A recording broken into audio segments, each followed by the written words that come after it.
Hey, welcome to Whitecap, the Canadian Sailing Podcast. My name's Dave Krypton, and I'm an avid and possibly overage dinghy sailor and longtime follower of the racing scene in Canada.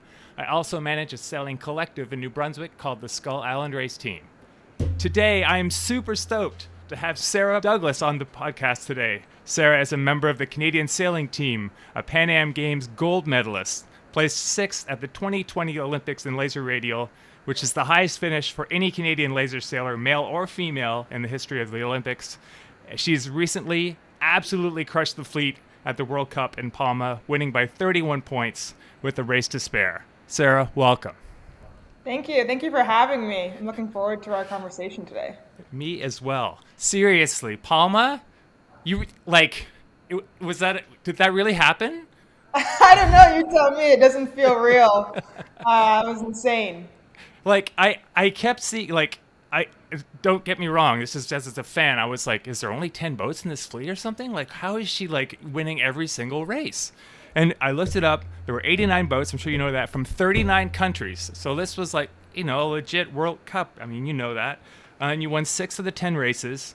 Your race was the UFD, which actually was a third, if I'm believing what you said on Instagram. So I don't know, what was in the water? What was going on?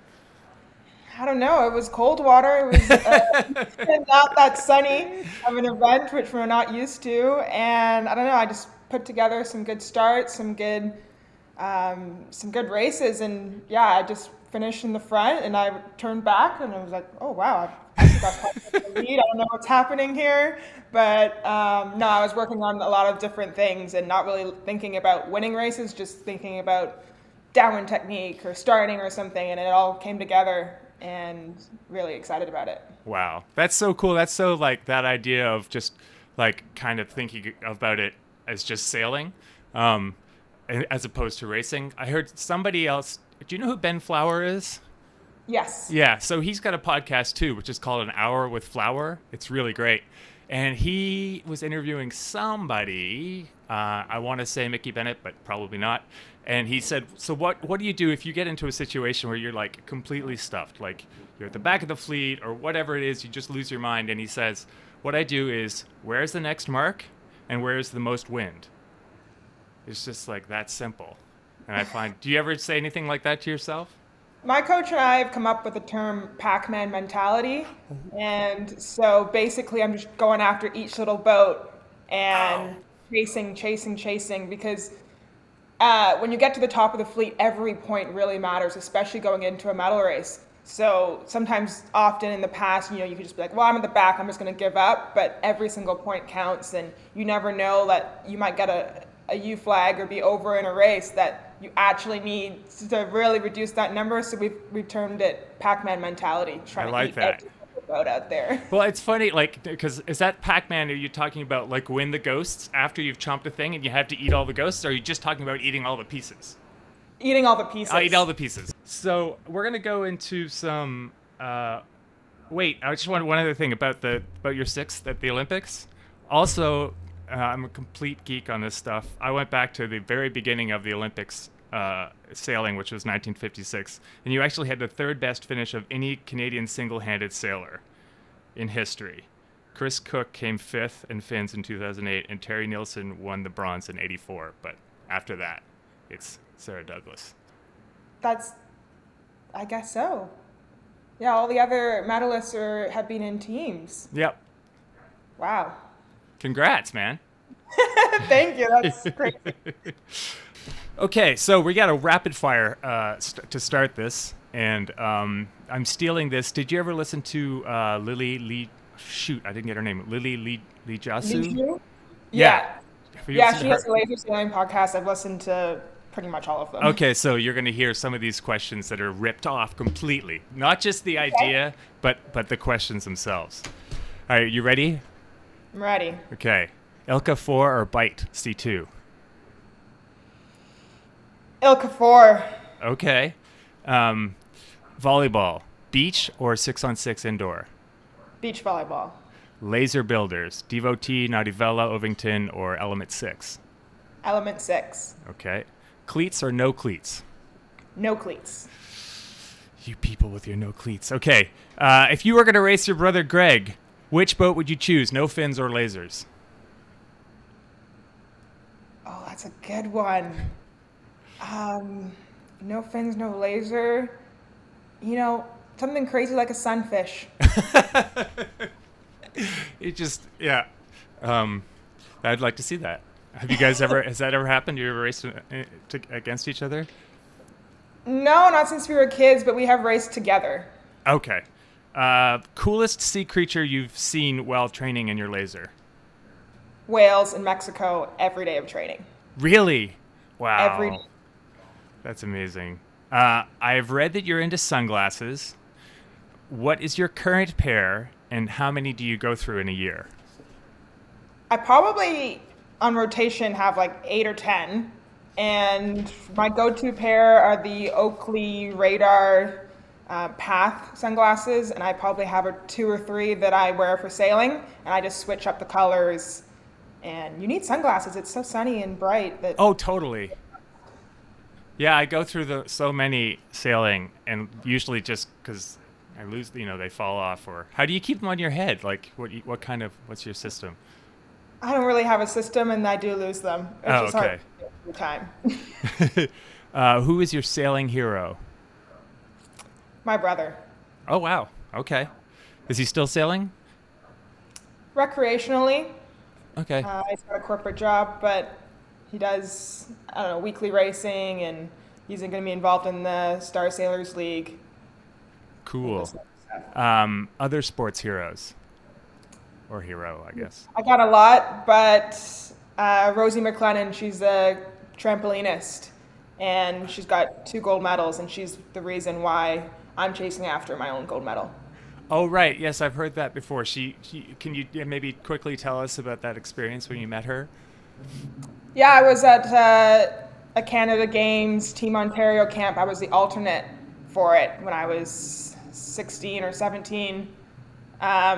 And she was speaking about her Olympic experience and winning gold and standing on the podium. And I just had a moment. You know what? I want to do that. That's so cool. What am I doing? I want to chase after that and do that for Canada. Oh, that's cool. That's great. Do you have... Okay, best place to put an Olympic rings tattoo? I'm going to get it on my wrist. I haven't gotten it yet. I will in the next couple months. My mom and everyone doesn't want it visible, but I'm going to get it on my wrist. I'm sorry. Okay. Sorry, Mom. I'm going to get a tattoo. What is a good meal, snack, and on-water beverage for a racing sailor? So 3 things: meal, snack, and on-water beverage. I have an electrolyte mix that I put in my water. It's just like a custom electrolyte mix that my nutritionist made for me. It's fruit punch flavored. It's really good. I love Lara bars. I'm on a Lara bar trend right now. Mint chocolate chip is unreal. I've eaten them for years now. Okay. And then I also have the goo, runner gels, the chocolate outrage. I'm just a chocolate fan, so okay. If I can sneak that in on the water during training, I'll have it. And then like a meal, like just a regular healthy meal that you might have a day before a regatta or just a regular training day. I'm simple. I love sweet potato, chicken, and broccoli. Oh, that's great. Go-to easy meal. I don't want to spend a long time in the kitchen before or around racing, so I'll just have that. So do you have any superstitions before you go sailing? Only one, and I have no green lines on my boat, no green rope. Oh, that's great. Is that based on something bad that happened, or? It just represents land. It's a thing that we picked up from living in Barbados. They believe it very much. No green lines. Oh, just for sailing or anything? Just for sailing. Oh, wow. That's so interesting. What about, okay, this is a super, have you ever worn a regatta t-shirt before the regatta's over? Never. Right. That's just, don't do it. It's a rookie mistake. Okay, last one is, what is your highest world ranking as a match racer? Oh, a match racer? Oh no, I did one event. It was with my brother. I have no idea. The very bottom. 810. Okay. Was your highest? If you look at the progression on the World Sailing website, you've been as low as 1,000 and up to 810. You did one event, so All right. I can only go up from here. good. So that was great. Take me through the arc of your career as a sailor and athlete. Whew, I mean, I feel like I've had quite a career now, and I still feel like a rookie. I'm now, I guess, a senior athlete on the Canadian team, and I feel like I've just still only begun. I started off as a pretty avid optimist sailor. I grew up in Barbados, and the ocean was in the backyard, and I got really, really competitive into the optimist. A little bit too competitive in that, you start to win things and then you get used to it, and then when you start to lose, it really takes a toll. And I wasn't mature, obviously, when you're 16 or 14. And so as I progressed as an athlete, and I wasn't winning as many things, I wasn't having a good time, and it actually led me to quitting. At age 16, I came second at the Youth Nationals, and that was heartbreaking to me. And I quit for a couple of years. I became an optimist coach. And during that time, I became the alternate for the Canada Summer Games, and that's where I listened to Rosie McLennan speak about her Olympic experience and winning medal for Canada. And I said, I want to do that. Okay. I went to the provincial team coaches. I said, what do I have to do to get there? And this was 2014. And they said, you know what, we think you have a shot at Rio, the next Olympics. We think you can make the national team in a year. And I was like, you guys are crazy. I can't do that. Let's try. And I got a lot closer than I thought I would. And I learned a ton from my previous teammates, Brenda Boskill, and from all the radial sailors that we had in Canada. And now I've been full-time since 2017. After graduating university, and now here we are. I just won my first World Cup. Amazing. What do you think that time where you quit the sport for a bit, was that necessary, or was there something different that could have happened that would have kept you going? I think at the rate that I had started in the optimist and how competitive I was, that I wouldn't have made it to now without stopping. That break really re-energized myself. I became very inspired to put in the work and to chase after the Olympics. So I don't think I would have gotten to where I am today if I didn't take a break back then. Right. Okay, we're going to take a minute and make this all about me. Okay. I'm a laser sailor. I was also alternate for my Canada Games team in New Brunswick in 1984. And I loved racing lasers. I always have. But then I got to the point when I got to be a master, and I had this opportunity to go to a World Championships, and I was like, this is going to be the greatest thing. I trained really hard for 14 months. I got there, it was windy, and I was in last place, and I was having no fun. And not just because I was in last place, but because I wasn't prepared, like physically and stuff. And also, it was like, I'm not having fun. I don't think I would be having fun no matter what. But I still love racing. So what would you tell somebody like me in that situation? Just stop looking at the results. I think we can get so caught up in the results. I still don't really even look myself because you can get too judgmental, you can get down on yourself, and it's really just think about the process. Okay, did I get better in the goals today? There's certain techniques, or you can work with your coach. Like there's so many things that you can take away from a day of sailing that doesn't have to be a good result. Right. How would you compare like the Olympics to a World Championships in that sense? Like the number of boats and yeah, just compare a World Championship to an Olympics. At the end of the day, Olympics or World Championships, it's the same racing, and that was the thing that I really noticed.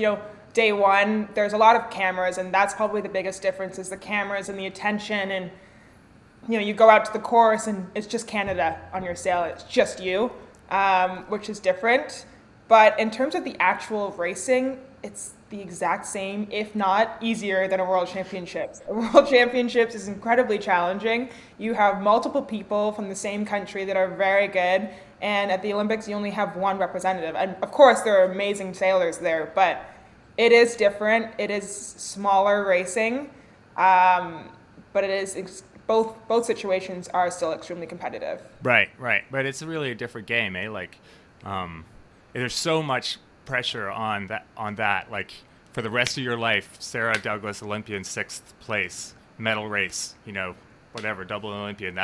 No one's gonna know that you won Palma, by friggin' 700 points and didn't even have to race a medal race. But if Sarah Douglas, Olympic medalist, or medal race at the Olympics, there's a lot that goes on at the Olympics that you have to go through. Like, just you're all in your team gear. There's a lot of security. There's a lot of media attention. You have to go through this media zone every day where someone could ask you a question about, say you had a tough race, and you have to answer about it. So it is different in that there's a lot more pressure and a lot more eyes on your racing than you might expect. And then, you go back to the village, and then there's all these different people that you don't usually see when you're competing. Right. So that's probably just getting through that the first time around. Just having that experience is helpful for the next time around, eh? Yeah, and going to the Pan Am Games really helped me as well, just understanding what it's like to go to a multi-sport event. And what's required. The Olympics tried to make it as normal as possible, so that you're completely comfortable and that it was just like any other regatta. Right. Speaking of multi-sport regattas, I did read that you raced in the Youth Olympic Games in 2010 in Bite C2s. I know they still selected the Ilka 4 over the Bites. I'm sorry, but I'm curious. So, tell me about that experience first. Oh, it was really, really cool experience. I got to go to Singapore. I was only 16, and it was a multi-sport event. I got to meet a lot of really cool people that I still see today from the Youth Olympics. And it's actually where I got my first drug test, too, which was not as fun as a 16-year-old. But it was a really cool experience, and I had a blast. Okay. So, and then they chose... Okay, so that was just like the cool boat at the time, the C2s. That was like the youth... I know was it at Youth Championships still one of the boats for Canada, or...? It wasn't as common anymore. The Bite had... really taken off for a while, and then it was probably not as popular. But I think for 16-year-olds, it was the better option. Like, the Ilka 4 wasn't really an established class yet. Yeah. And the Bite was pretty good for a youth athlete, and they're just very tippy. They're very, very tippy. Right. I capsized a lot. My my kids both had them, and one time my daughter, she tipped off the boat, and there was one other Bite sailor, and they were like #Bite Life because they're so tippy. But they were such a great boat for around that time, let's say like late 90s. There was like 130 bites at Cork, that before the C2 rig, when it was just Akron, and so many girls, like a lot. Amazing. Yeah, I mean now they have the Ilka 4 and the Ilka 6. So. Right. Yeah, it's cool, and that way you can buy one boat and you just buy bigger sails as you go along. So tell me about the other sailors on the Ilka 6 squad for Canada. I don't know how to pronounce her name. Coralie Whitecap, is that how you pronounce her name? I mean, that's a great accent, Coralie Whitecap. Okay. I don't try the correct. Okay. Coralie Whitecap, Clara Gravely, and Maura Dewey. What's it like, having a tight squad like that, or is it a tight squad? Yeah, it's great. We spend a lot of time. We'd go for dinners. It's great to be on the same team as friends. We do now.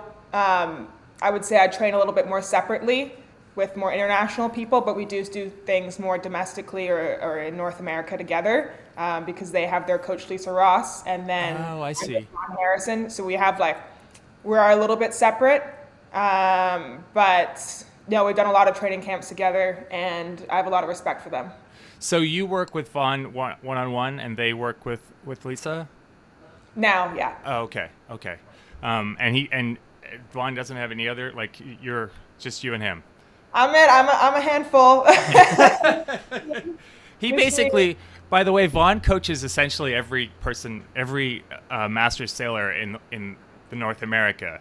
I'm on that thing. It's the ISA online learning on Discord, and basically everybody and he answers everyone's questions every day. He must be amazing. Yeah. He is an amazing coach. He has an incredible background. Like, he's done a lot of coaching of all levels. He's got incredible technical knowledge, and he's really good at explaining things in different ways to different athletes. So I'm really, really lucky to work with him. Okay. I think, so when you guys do Ilka 6 regattas now, they're almost always separate genders, right? Yeah. But there are still, like at Cork, are still together, or?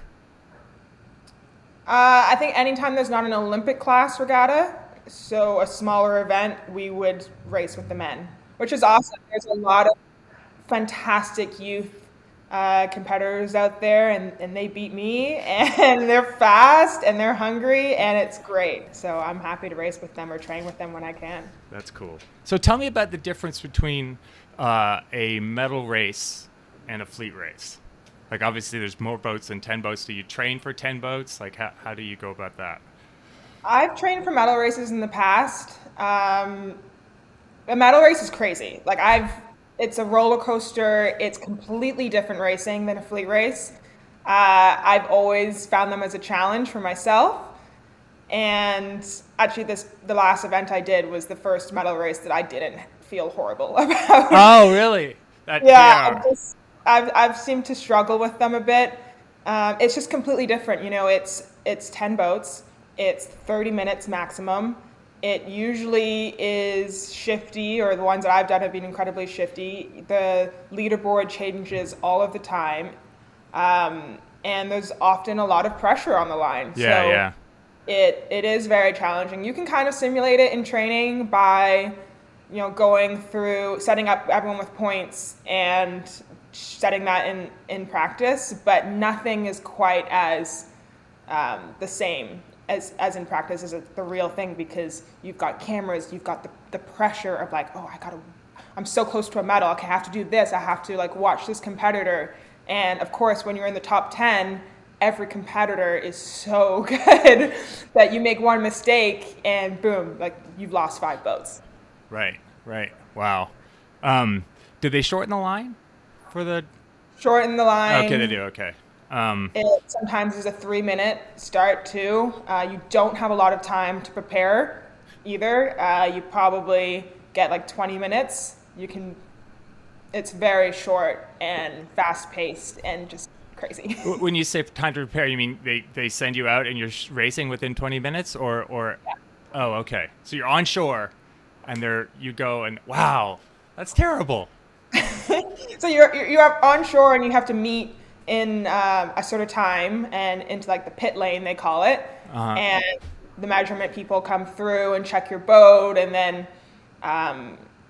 you change and get ready, and then you wait for the D flag to go down, and then everyone launches at the same time, and usually it's really close. So the last event, it was a 20-minute D flag until you were racing, and so you get out, you tow out there, you try and go upwind for a little bit, you're trying to talk to your coach, try to grab some water, and then it's essentially right into the racing. Jesus, that seems completely unfair. I mean, everyone's doing the same thing, but you have this time. How are you going to get your wind readings and everything, and be ready? Right? Got to do it quick. You got to do it quick.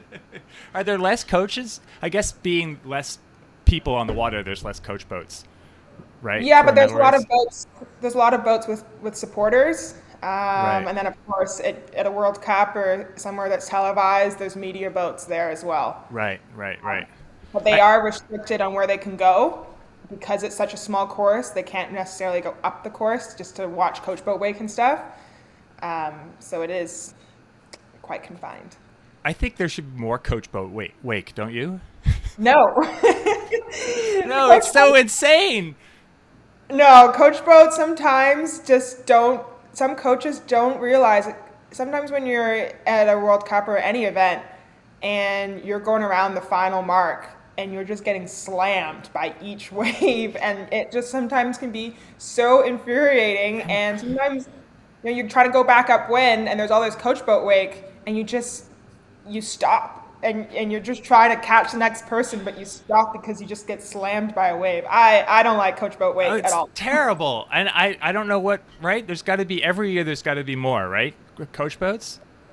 Sometimes they do restrict them and they're not allowed to leave their like little box, but sometimes they're just rolling around all around the In like light air, it's hard enough, right? Like, man, that must be terrible. That is the good thing with the Olympics, is that they are restricted to their box. So they actually can't see the racing. Like I would come finish. My coach would have binoculars, but he doesn't always wear his glasses either. So I would finish and he'd be like, "So tell me a story. Like, how was that race?" So it's all of the work has to be done before the Olympics, and your communication, because at the end of the day, like, they're not really going to see it. You have your certain lingo and things, your goals, and you can talk about. But when it comes to the Olympics, you're very much just kind of on your own. And then you talk it all through with your coach after the race. So what's he watching then while you're racing? Just looking through binos? He doesn't have like the feed or anything, or? No feed. They're not allowed cell phones out on the water. There's high security, no GPS. So he can see the start line, and he has a pretty idea of, like, we talked through a strategy about where I'm going to go or what I'm going to do. Yeah.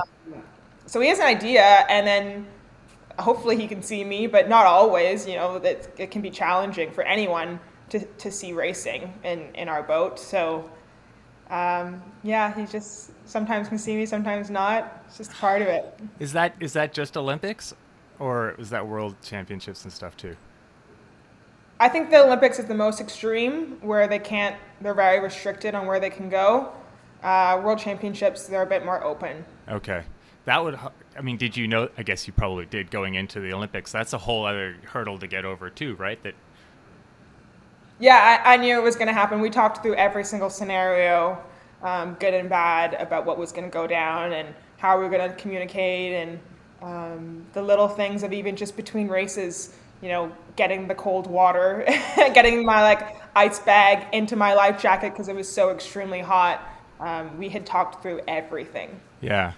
Did that work out? Like, so what did he had to put like a big, like an ice vest over you after every race, or? I wore an ice vest every day. I actually had two. So I had one that was with me on land, that when I was working my boat, and then we had one for on the water. And sometimes, depending if we were postponed or not, I would put it on, or I just put ice bags in my life jacket.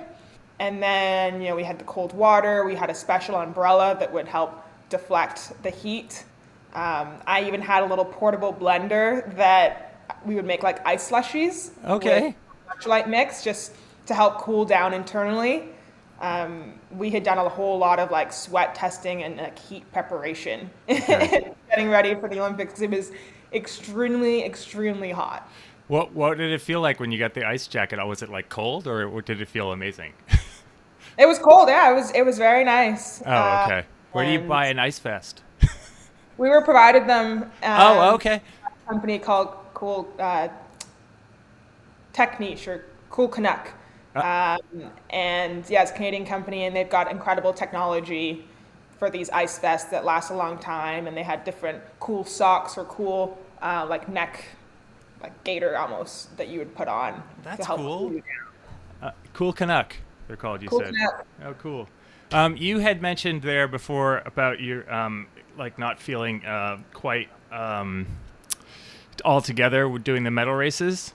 I hate to bring up, there was a medal race a few years ago that you got a knot stuck on your main sheet, right? What was that? Yeah. 2018? 2018 World Championships. I can't remember if that was my first one or not. It was about 25 knots. I was having an out-of-body experience watching myself do this medal race.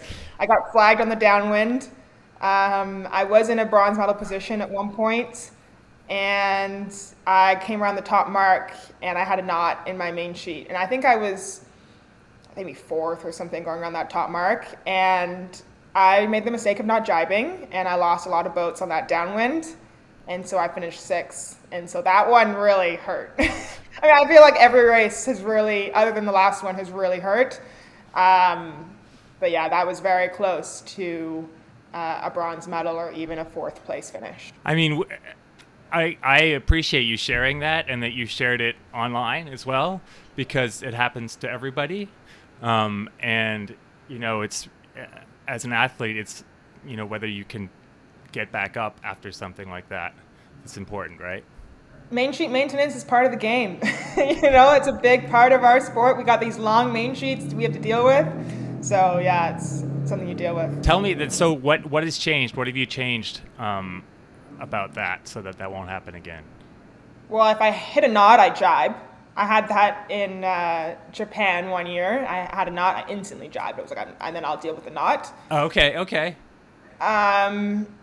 I think the more medal races you do, the lot more comfortable you get. And we're trying to figure out just the timing of everything, not feeling like isolated, or you're just kind of feeling, you want to feel supported in those moments, in those high pressure moments. So we're trying to figure that out as a team and moving forward so that it feels a lot more like normal and natural and more like a normal race as opposed to a high pressure race. Do you do any kind of mindfulness training or anything like that? Every day I do. It's on an app, 1 to 3 minutes, pretty short. And then I actually journal every day. So I set my intentions for the day, whether that's technical or just mindset things. And that really helps me focus on the day of racing or a day of training that I have. Do you like handwrite it, or you have an app? I handwrite it. Yeah, That's I find cool. like in school, I've always used a pen for my notes. Just it helps me like remember it better. Yeah. And I have a notebook. I actually got a new one recently because I filled mine up. Do you have a place? You're gonna have to have them all like somewhere for the Library of Congress of Canadian history. I do. I have I have these like logbooks of different notes from different training camps over the years. Right. Technical knowledge, and then I've now got my like journals of like intentions. Okay. And so I got a little stack going. So all right. So, but practical tips for not having your main sheet get into a knot. Like when you say main sheet maintenance, what are you saying? Like coil it every leg, or?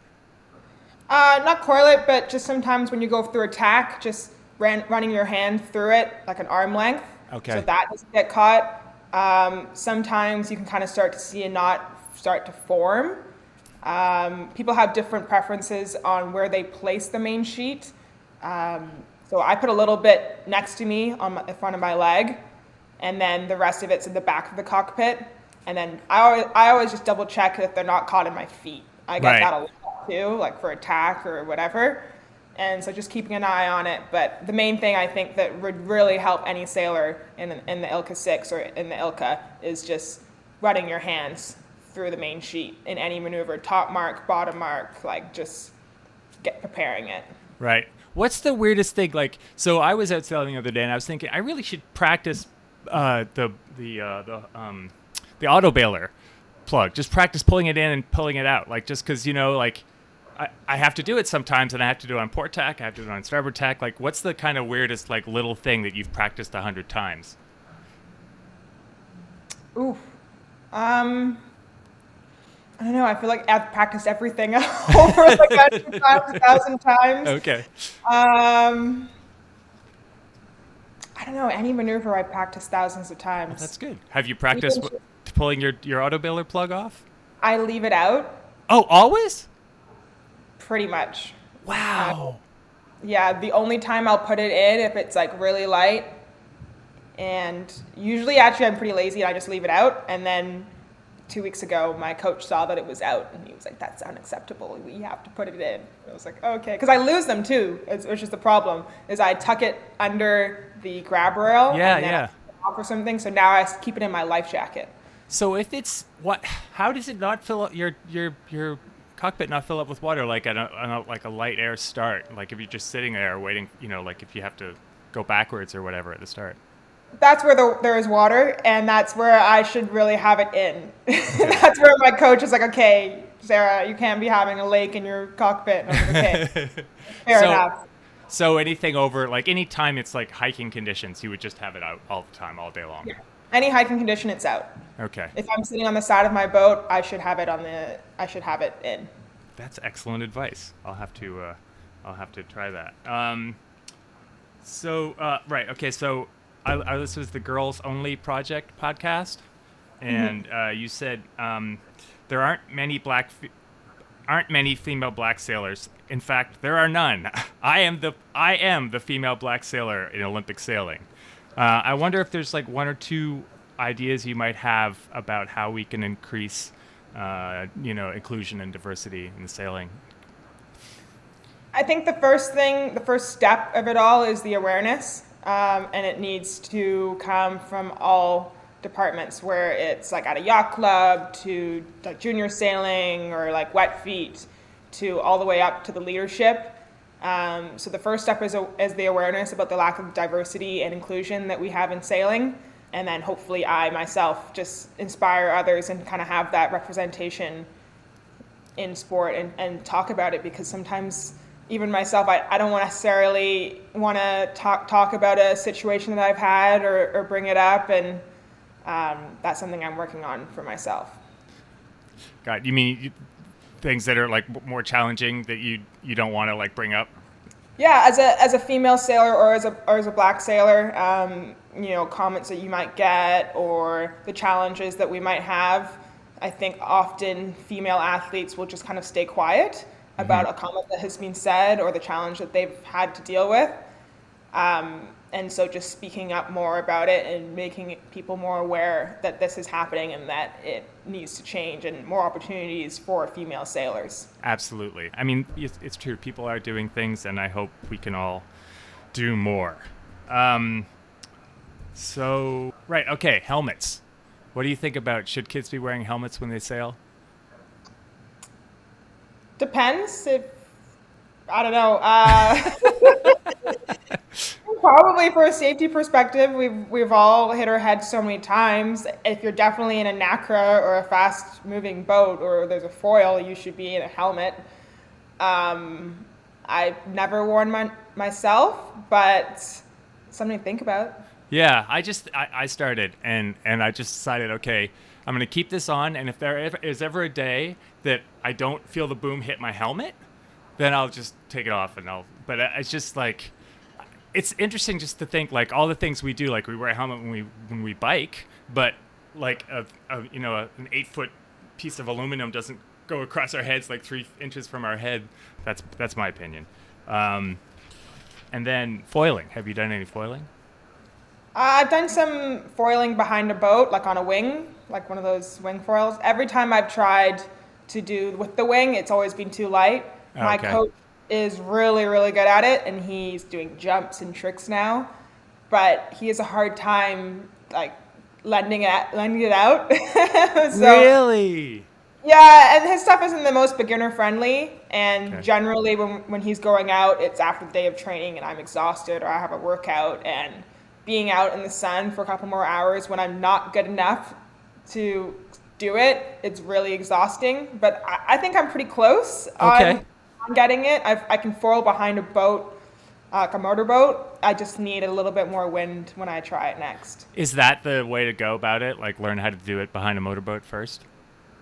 Yeah, I think getting a feeling of the foil and how it operates is important first. And then kind of understanding the wing and how to use that, and then putting the two together. That's how I'm at least approaching it. I'm not an expert on it.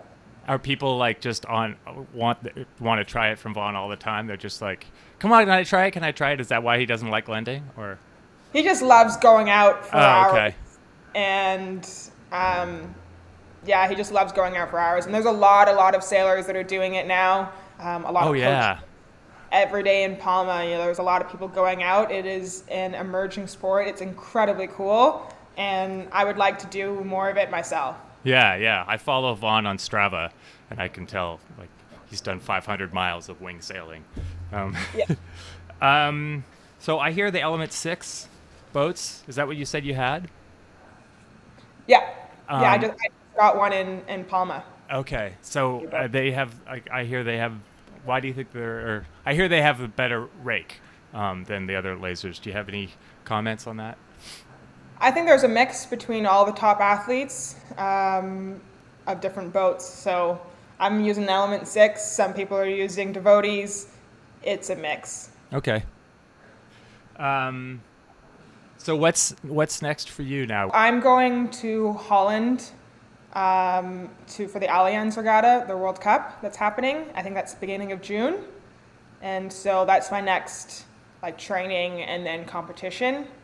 And then I'm going to take a little bit of a short break, like a month of fitness, basically. And then I'm back to Marseille a lot in the summer. Oh, wow. So what does a week of fitness look like? So you do 3 sessions a day or something like that? Or no. Okay. No, that's a lot.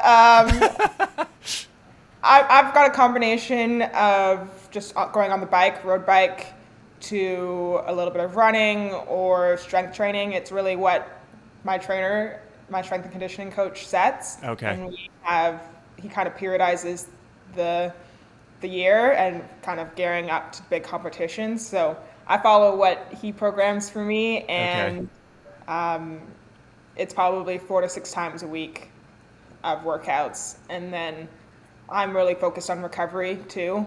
So I find that the training blocks that I do abroad are usually really intense, and I need the time at home to just recuperate, rest, get over some jet lag, and then also get the base work in of just a zone 2 bike for an hour or an hour and a half. Right. Cool. Do you have any advice for young sailors out there who might want to someday be Sarah Douglas? Oh gosh. Or old sailors. Thank you for saying that. So I would say just focus on the process. Don't think about the results. I don't look at the results myself. So don't get caught up in going to the youth worlds or in one event. Think about it. It's a long journey. And if you stick to just getting better every day and sticking to, okay, I'm going to focus on getting a better roll tack, or my mark rounding is going to be better, and focus on those little skills, they're all going to add up eventually, but just don't look at the results. Just cool. Excellent advice. Sarah Douglas, thank you so much for being on the podcast and sharing your time with us. Best of luck in your Olympic campaign. Thank you. Thanks for having me. You're very welcome. All right, that's it. That's the Whitecap, the Canadian Sailing Podcast. Thank you very much to Sarah Douglas. We'll see you next time.